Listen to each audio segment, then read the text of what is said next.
நண்பர்கள் அனைவருக்கும் வணக்கம்.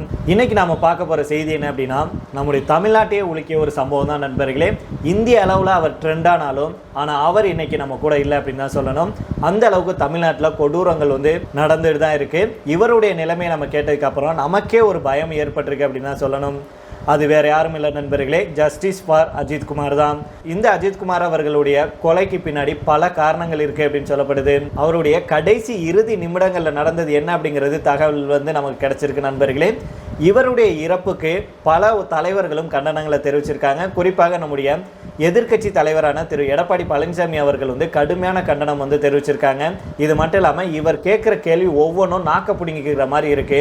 அதுவும் ஆளும் கட்சியான திமுகவை பார்த்து எடப்பாடி அவர்கள் கேட்கும் ஒவ்வொரு கேள்வியும் இப்போ ஒவ்வொரு அரசியல் தலைவர்களையும் ஏன் சினிமா பிரபலங்களையுமே தலை குனிய வச்சிருக்கு அப்படின்னு தான் நம்ம சொல்லணும். அப்படி என்ன நடந்துச்சு, அஜித்குமார் அவர்களுக்கு இறுதியில் என்ன நடந்துச்சு, என்னெல்லாம் லேட்டஸ்ட் அப்டேட் அப்படிங்கிறத நாம் இந்த வீடியோவில் தெரிஞ்சுக்க போகிறோம்.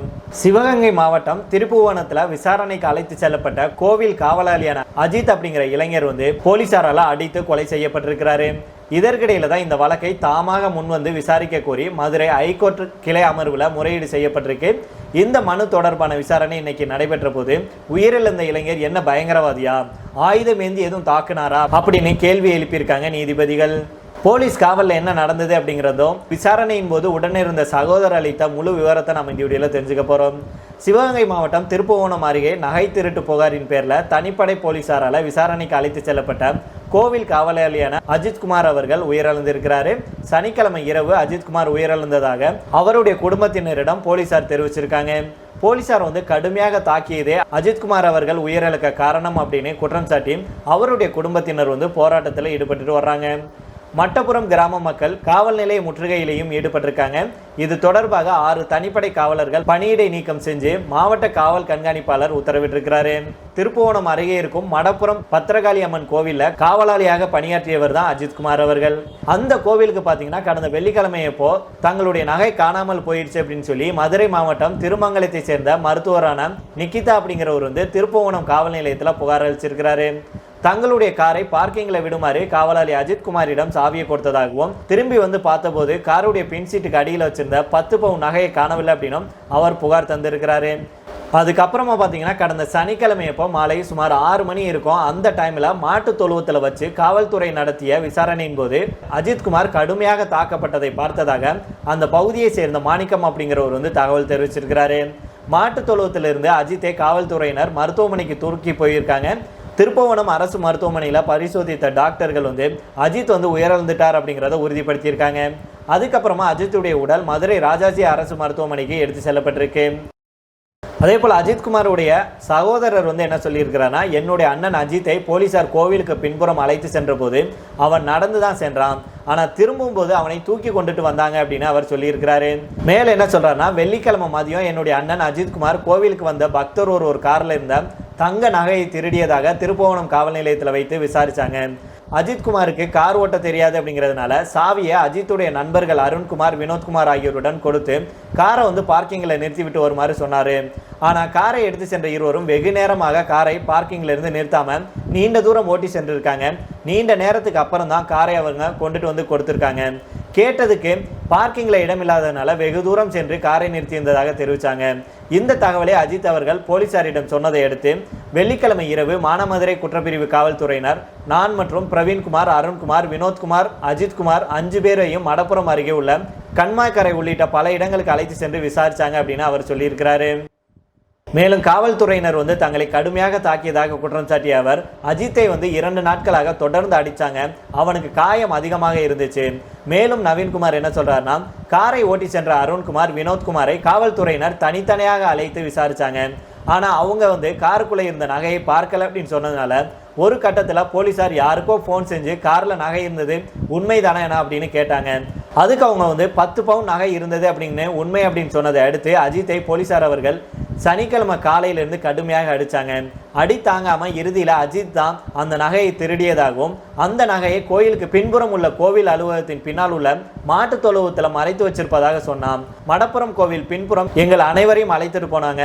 எங்கள் 4 வரையும் வேனில் இருக்க வச்சுட்டு 3 காவலர்கள் அஜித்தை மட்டும் அழைச்சிட்டு போனாங்க. காவல் நிலையத்தில் வைத்து ஏற்கனவே போலீசார் கடுமையாக தாக்கியிருந்ததுனால அஜித் மிகவும் கஷ்டப்பட்டு தான் நடந்து போனான்.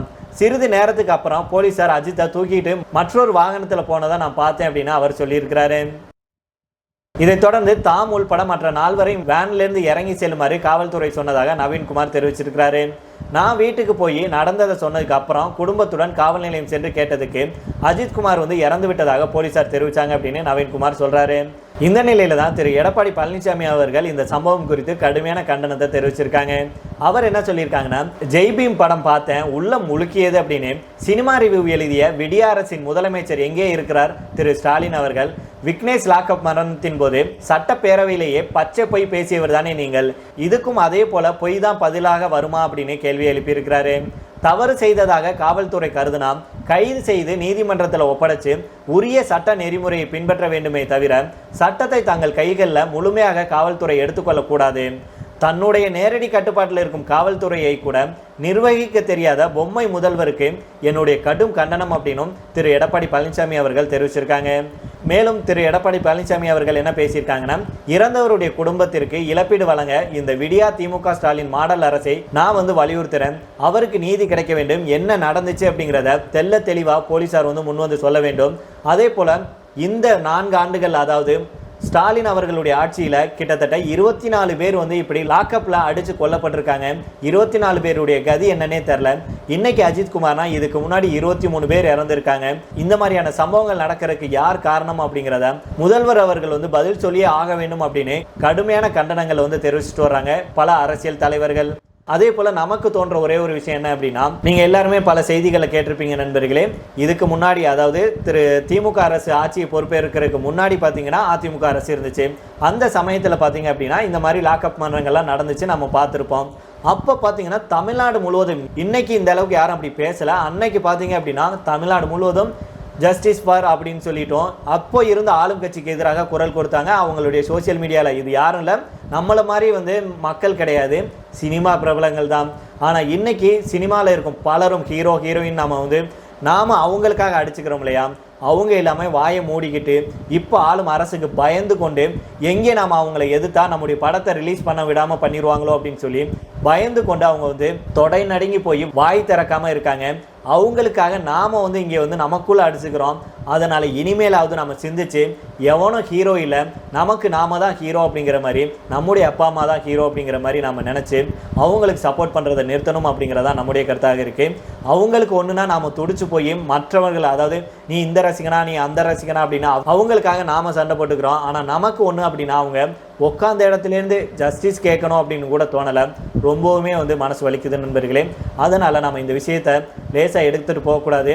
இன்னைக்கு அஜித்குமார் அப்படின்னா இனி வரும் காலங்களில் எத்தனை பேர், ஏன் எனக்கு கூட நடக்கலாம் அப்படிங்கிற ஒரு பயம் ஏற்படுது. அதனால் இது போன்ற சம்பவங்கள் இனிமேல் நடக்காமல் இருக்கணும் அப்படின்னா நாம் எல்லோரும் இது போன்ற சம்பவங்களுக்கு ஒத்துழைக்கவே கூடாது, இது போன்ற சம்பவங்களுக்கு அமைதியாக இருக்கக்கூடாது அப்படிங்கிறதான் நம்முடைய கருத்தாக இருக்கு.